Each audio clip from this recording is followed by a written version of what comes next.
Itong mga babae, nagsuot ng burka, tapos nahuli silang nagnanakaw. Tingnan mo to.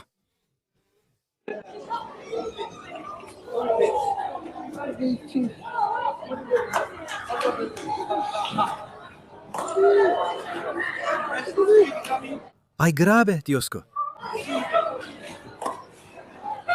Parang glory hole sa loob. Di ko alam kung gaano kalalim yung butas. Grabe, parang salamangkero.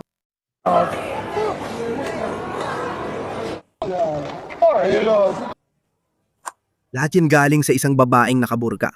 Lahat yun. Grabe. May mga tagong lagayan sila. Diyos ko! Diyos ko! Diyos ko! Tignan mo to mga to! Walang nakahula nun. Tignan mo kalagayan ng football!